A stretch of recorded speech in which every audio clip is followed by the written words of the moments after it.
Hello, everybody out there in YouTube land. Welcome back to Diego Knows. I, of course, am Diego, and today we're going to talk some more about Black Adam. That's right, Black Adam, that wonderful movie that came out a little over a week ago. All right, it's still doing good at the box office. It's not doing as good as some other blockbuster movies have done, but recently they did announce that they're going to open up the market to China. Yes, so this movie is going to play in China, which is a big deal because not everything that Hollywood makes plays in China. They only allow a certain number of movies in every year. Okay, so right now, if it's just plays where it is right now in Europe and in the United States, it's going to take a loss. But if they play in China, it might actually turn a profit. So they're really hoping for that. That news just came down recently, a few days ago. Okay, so they are going to play this movie in China. Okay, because a lot of movies don't play in China. Okay, like the Joker did not play in China. Star Wars did not play in China. There's a lot of stuff that doesn't play in China. So this is a big deal. It's a big deal. They're gonna make this much money for a movie that did not play in China. All right. So I'm Diego. What I do here, normally I review chick flicks and chick shows and stuff and give you a straight man's point of view. I'm not doing that right now. I decided to take a break from that just so that I could talk about Black Adam. Okay, because I'm a big comic book nerd. This movie just came out recently, and it's never been done before. No one's ever played this character before in live action. So this is the first time. I love this character. I'm a big fan of Black Adam. I always think he's a great villain. This is him right here. I wouldn't own this. I've had this thing for years. Okay, I would not have this thing if I did not like Black Adam. So I know what I'm talking about. Okay, the problem I have with this movie is that this is not the Black Adam from the TV show. I mean, the Black Adam from the comic books. Okay, this is The Rock's version of Black Adam, which means he's a fucking superhero. Now, he acts like a badass. He tells everyone he's a villain. He's a good guy, all right? So don't get misled, okay? The Rock's not gonna play a real villain. He doesn't do that anymore. He's a big movie star now, okay? So he doesn't play bad guys anymore. You'll notice that happens a lot in Hollywood. When an actor's ego and their paycheck gets enough, they quit playing bad guys. They just play good guys, all right? Sometimes they will show up in a cameo, or they will show up in a smaller role, but usually if you really look at the credits, the reason they do that is because they're producers in the movie, which means that they're gonna get a big cut out of that movie, okay, depending on how much profits that movie has made, okay? Usually you'll notice that. Like if you see Johnny Depp show up for like 5 minutes in a movie, all right, that means that he's a producer on that movie, okay? He's gonna get a big chunk of whatever profits that movie makes, okay? That's why he cameoed in it, okay? Come on, get the fuck out of here, all right? And The Rock's the same thing, all right? He's not gonna play a bad guy. He's not gonna play a bad guy because that would hurt his brand. Okay, he promotes himself in two ways: as an action hero who's family friendly, or as a big dumb fucking Chad. Okay, a big dumb bloke. Okay, a big muscle bound idiot who's partnered with Kevin Hart. Okay, that's basically his whole thing right now. Okay, so he's gonna have to fall into the former category for this movie. All right. So that's what he does. Okay, so he's not going to play a bad guy. He's going to play an evil, ruthless person. Okay, no, he's a star. He doesn't do that. Okay, so that's going on here. The movie came out. Okay, I enjoyed the movie. I thought it was okay. It was not great. That's the biggest problem I have with it. It's not great. It's not great because the character isn't Black Adam. This is a good guy. A good guy who's telling everyone he's a bad guy. He's not a bad guy. He's a good guy. All right. Now, in the last video I just did, we went over his origin. Black Adam revealed his origin to Hawkman. He told him that the champion of Kahndaq was not himself. It was actually his son. His son was picked by the Wizards to be the champion, but his son gave him his powers to save his life. And then his son was immediately killed after that because he was in human form. And so then Adam assumed the role of Black Adam. And he killed all the wizards except for one. He killed the king Aptum of Kahndaq, the evil king that was using slave labor of his own people to dig up the bullshitonium that he needed for the crown of Sabak. So Black Adam came back. He got revenge on the king for killing his son. He wiped out everyone in the temple. We see that happen. That pisses off the wizards. The wizards banish him. Okay, they all get killed. All the wizards get killed. Black Adam kills all the wizards except for the wizard Shazam. He succeeds in banishing Black Adam and imprisoning him somewhere, I don't know where, some alternate dimension. But he leaves an inscription of the spot where all you have to do is read it, and that will release Black Adam. Okay, so that's how you lock up someone forever. You just write down the instructions of how to open him up again, right on top of his tomb, no less. All right, so that's what happened. Okay, so he got banished, and now it's 5,000 years later, and he's been woken up by some hot single mom named Adriana Tomas. Of course, she's a single mom. Okay, single women are the most powerful people in the fucking film industry. You didn't know that? Yeah, they are. Okay, she awakened Black Adam. Okay, now she tried to convince him to become the champion of Kahndaq because that's what she thought he was. She did not know that it wasn't him. It was actually his son that was the champion. Anyway, he befriends the fucking John Connor from Terminator 2, or the Hindu version, because he's an Indian actor. The Hindu version of John Connor from Terminator 2, the whole Hasta la Vista thing. Except in this movie, the kid calls it the "Tell him the Man in Black sent you." Before you kill somebody, that kind of thing. That's the catchphrase, all right? Because someone's got to school this guy on how to be a superhero, how to be a cool superhero. So anyways, that happens. He confesses to Hawkman after he injures. He does not kill the kid. He injures the kid because he loses his temper. Okay, he makes a lightning explosion out of his body, which he did before. It injured the Justice Society of America superheroes that were fighting him, but did not kill any of them. He does it again, and it kills only the bad guys in the room. Okay, but it leaves. It doesn't kill the superheroes that were also standing next to him when he did it. Okay, it does injure the kid Harut, but 5 minutes later, he's back to normal. He's fine. He's not injured anymore. But because he did injure the kid, now he feels bad. He doesn't feel bad about the thousands of people that he murdered, all the innocent people that he murdered, because don't tell me every single person he killed was a bad guy. They were not. Just because the movie doesn't dwell on it doesn't mean it's true. Okay. He killed some innocent people. The movie did not dwell on it, but goddamn well he did. In the beginning of the movie, he blows up a whole fucking temple, which they rebuilt exactly the way it was before 5,000 years ago. But in the beginning of the movie, he blows up a temple with a lot of people in there. You're not going to fucking tell me that every single person in there was an evil, cold-hearted motherfucker. No, there were some good people in there, okay, that he wiped out. Okay. And then we watched him wiping out all these like inner gang members, all these fucking faceless, nameless mercenaries that are all happen to be British and white. Okay, he kills them all. Okay, lots of property damage. He tears down statues. He crashes flying motorcycles into buildings. He causes fires. He causes explosions. He does all this shit. He doesn't give a shit about any of that. He has no conscience. He doesn't give a fuck. But he did injure this kid. Okay, so now he feels terrible. He wants to give up the whole fucking superhero thing. He's going to turn himself in. He's going to give up his powers. That's what he tells Hawkman he's going to do. Surrender and make sure I never ever say that word again because I feel bad. My son should be champion, not me. All I do is hurt people. No fucking shit on you. That's all you've wanted to do since you got out was hurt people. Okay. I mean, shit, not only does this movie tell you that it's okay to kill people, it tells you that it's cool to kill people. Okay, he's over here fucking killing everybody to fucking Rolling Stones music, all right? I mean, come on, fade to black. What the hell? That's Rolling Stones. He's killing everybody while they're playing that music. I mean, it's just some bullshit. But anyway, okay, so that happens. He only kills bad guys. If you're a good guy, you just get knocked down or you get bruised or something, and then you're okay. But if you're a bad guy, you're immediately dead. Okay. That's the rules of this movie. So that's going on here. He mentions the Hawkman, his origin, how he became Black Adam. It was his son was chosen, not him. Blah blah blah. Okay. Now, actually, in the comic book, it did not happen this way. In the comic book, Harut was not his son. Harut was Teth Adams' nephew. Okay, he was the son of Teth Adams' brother. They were all wiped out by the evil Pharaoh. They were granted the powers of Shazam were actually granted to Harut. That part was true. And he decided to share it with his uncle, Teth Adam. Okay, so that's what they did. He shared his power because he was chosen. He shared his power with Teth Adam, so they both became Marvels. Okay, they both became super powered. Okay, now Harut decided that he was going to use his powers to help his country of Kahndaq. This is 5,000 years ago. Okay, to save everybody and help them. Okay. Meanwhile, Teth Adam wanted to use the powers to massacre all of the Pharaoh's men and the Pharaoh himself. He wanted revenge. Now you got to remember, the Pharaoh back then had wiped out his brother, wiped out his wife, and wiped out his son. Okay, so his family was completely wiped out. These are the same people that wiped out Harut's dad, Harut's parents as well. Okay, but Harut decided not to turn to revenge, but Teth Adam wanted revenge. Well, Harut told him, no, together we're going to save the country of Kahndaq. We're not going to fucking become evil killers like they are, like our oppressors are. Well, that didn't sit well with Teth Adam. So what Teth Adam did, while they were both in human form, he waited for his nephew to say the word Shazam so they could both transform. But once his nephew said it, he killed his nephew. Okay, he broke Harut's neck right after he said the word Shazam. Thereby, Teth Adam was granted the power, and he kept it ever since. Okay, that's what he did. That's the kind of cold-hearted motherfucker that Black Adam is. Okay, he killed his own nephew so he could keep the powers. All right, the powers of the six Greek god, the six Egyptian gods.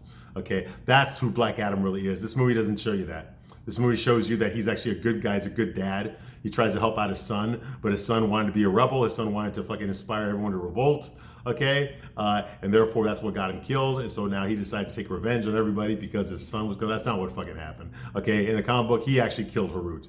Harut did not save him. Boom. Well, Harut did save him, but he didn't kill him. All right. Anyway, So that's what's happened. So we find that Black Adam's really a good guy. He's just misunderstood. It's not his fault. And don't give a shit about those people he killed. So anyway, he gets in prison, and Amanda Waller has a hidden Antarctic prison underneath all the ice underwater. Okay, so he gets in prison there underneath the water with a device on his mouth so that he can breathe, but he can never talk again. Okay, hence he can never say the word Shazam, hence he can never break out of this prison.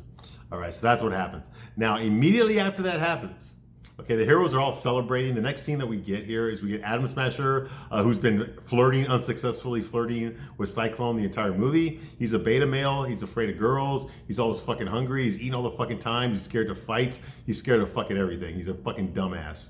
Okay, but anyway, he's there, so he decides it would be a good idea because that kid, the kid Amon, the reason that Black Adam turned himself in was because he injured Amon accidentally in a rage. Well, Amon's better now, so he was only like really hurt for like 5 minutes. Then he's fine.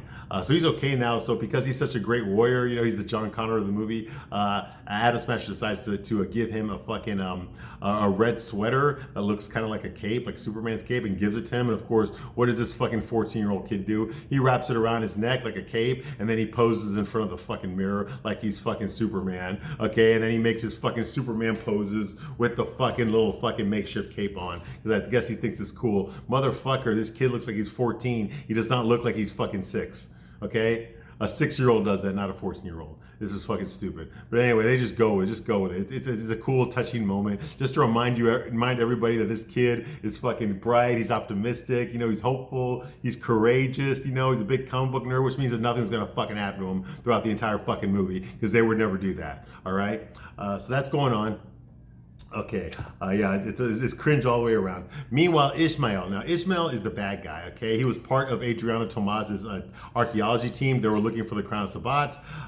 Adriana did not know that her friend was actually one of the bad guys that was actually using her to get the Crown of Sabbat. Okay, so now we know he's a bad guy. He kidnapped Amon. They rescued him, and he got killed. Like I said earlier, when Black Adam exploded in front of the bad guys, only the bad guys got killed. The good guys were okay, except for Amon, who recovered after a few minutes. All right, but still, this is the reason Black Adam surrendered, because he felt guilty about that. Anyway, so Ishmael has been burned to a crisp. He was holding the Crown of Sabbac when that happened. Okay, so his soul immediately went to hell. Okay, while he was in hell, in the next 30 seconds, the evil demons from hell, they tell Ishmael that you must go back to Kahndaq and you must sit on the crown. That way you will rule the world, and we are going to give you our powers of the 6 elder demons. Okay, say our name. His name is Sabbac, so he says Sabbac, and bam, all of a sudden he gets turned into some fucking Hellboy looking motherfucker, okay, with a big fucking scar tattoo of a pentagram on his chest. It looks stupid as fuck. He's got the horn sticking out of his head. He's got red skin now and pointy ears. He just looks dumb as fuck. He's just a generic throwaway fucking I'm evil villain. There's no personality to him. There's no pathos to him, no hubris, no depth, no nothing. He's just there so that somebody can fucking hit him. The movie so far has been about the good guys, the Just Society of America, Just Society, because you can't say America anymore. Okay, the Just Society fighting Black Adam. Okay, but obviously they're going to become friends because there's a greater threat. Now this is always what happens in the movies. Whenever you've got 2 fucking heroes that fight each other, they end up teaming up in the middle, and then in Act 3 they have a common enemy and they both team up to fight that common enemy. This movie is no fucking different than that. No sooner have they locked up Black Adam in an underwater prison that the real villain of the movie shows up. Even though the fucking star of this movie is supposed to be a fucking villain, the whole movie should be about the good guys trying to defeat Black Adam. Instead, it's about how Black Adam and the good guys are going to team up to defeat a villain that looks like the fucking devil. Okay, it's fucking stupid as fuck. I did not like that. This would have impressed me if this was the late 90s, but it's fucking 2022, and I've already seen this fucking movie 600 fucking times. Okay, there's nothing original here. It's just another fucking standard, MacGuffin, the chase scene, the love interest, the fucking, come on, get the fuck out of here with this shit, because this movie has no balls. But anyway, so that's going on here. So he awakens now. His body is dead inside the fucking Hawk plane. Okay, the Hawkman's ship made of bullshitonium, so it's indestructible. However, but yet he rises out of the fucking ocean. I don't know how the fuck that happened, but it did. Okay, maybe he was in the ship. I don't fucking know. But anyway, he rises out of the ocean. He starts floating himself back towards Kahndaq. Well, the Just Society's got to go after him, right? They got to stop him. Okay, because he's fucking Sabbac now. All right. Okay, now Dr. Fate, now before Sabbac awakens, Dr. Fate has a one-on-one talk, another one, with Hawkman, who's piloting his ship there. He says, my visions haven't changed. Now, Dr. Fate can see the future, and he saw in his future, he saw Hawkman dying. He did not tell Hawkman that, though. He didn't. He just told Hawkman asked him, but he said, like, when the time comes for us to say our final goodbyes, you will know. Okay, but he didn't tell him, I saw you die. Okay, because that's his friend. He doesn't want to tell him that, all right? He said, my vision hasn't changed, but we stopped the threat. We stopped the threat, but you still die. So now he admits to Hawkman that yeah, I saw you die. You're going to die. Even though we've imprisoned Black Adam, okay, and we have the Crown of Sabbac now, or at least they thought they did. Okay, I still see you. My visions of the future are still the same. You die, and we defeat the villain, whoever the villain is, but you're gonna die. There's no way around it. Okay, and Hawkman's like, well, you should have told me that sooner. Okay, I have no fear of death, because Hawkman's a badass like that. He's an alpha male, but he's the leader of the Justice Society, which consists of fucking 4 members. Okay, that's his Hawk ship, whatever. He went in there all fucking, yeah, we're gonna kick Black Adam's ass and we're gonna capture him. And once they got there and fought him, they couldn't defeat him. He was way too powerful. But yeah, Black Adam let them live. He didn't let the other people that were trying to kill him live, the bad guys. But the good guys that were trying to kill him, yeah, he let them live. They're not even injured. All right, so he says he has no fear of death, and Dr. Fate tells him that's exactly why I didn't tell you you were gonna die. Okay, that's precisely why I did not tell you. Okay, now Dr. Fate is played by Pierce Bronson. You remember him, Remington Steele, 007. Okay, he brings a distinguishedness, a gravitas to this role. He elevates the movie, honestly, and he steals every scene he's in. And this one's no different. He's in his fucking, his yellow vest with his blue Oxford shirt on. He's got the beard, the silver hair. Very distinguished. The ass cough. The very distinguished gentleman. All right, he tells him that's precisely why I did not tell you, Hawkman, Carter, because his real name's Carter Hall. That's why I did not tell you, Carter, because I know that you're not afraid of dying. Okay, the world needs the Justice Society. Okay, the world needs you. And Hawkman says, but you don't get to decide who lives and dies. That's fate, remember? Now, this harkens back to something that Dr. Fate said earlier in the movie when they were having their last one-on-one that they talked about. Dr. Fate told Hawkman that you don't get to decide who lives or dies. That belongs to fate, okay? And he's pointing to himself when he said it because he's Dr. Fate. Okay, well, now Hawkman throws those words right back at him. He says, you don't get to decide who lives or dies. That belongs to fate. Remember? Dr. Fate's like, oh, I seem to remember hearing that before. Okay, so Dr. Fate talks about seeing, he has a little one-on-one with Hawkman. He tells him this little story about when he was a little boy back during World War I. He says he remembers the first time that he saw an airplane. He saw some soldiers that were flying in it over his village, and somewhere in England, probably Wales, and he saw that all the people in his town were cheering the pilots of these airplanes. The airplanes were brand new in the 1910s, okay? They'd just been invented recently, okay? So he said he was really excited watching those planes fly over. He'd never seen a plane before. Now, by him saying this sentence, he's also admitting that he is over 100 years old. He looks like he's in his 60s or 70s, but he's probably closer to 120, 130 years old, all right? So I guess the powers of the magic helmet prolonged his life, okay? He says, I remember seeing the first airplanes, when I was a boy during World War I. Because he says, my town cheered for those pilots flying, but I didn't. I knew where they were going. And I knew what fate awaited them.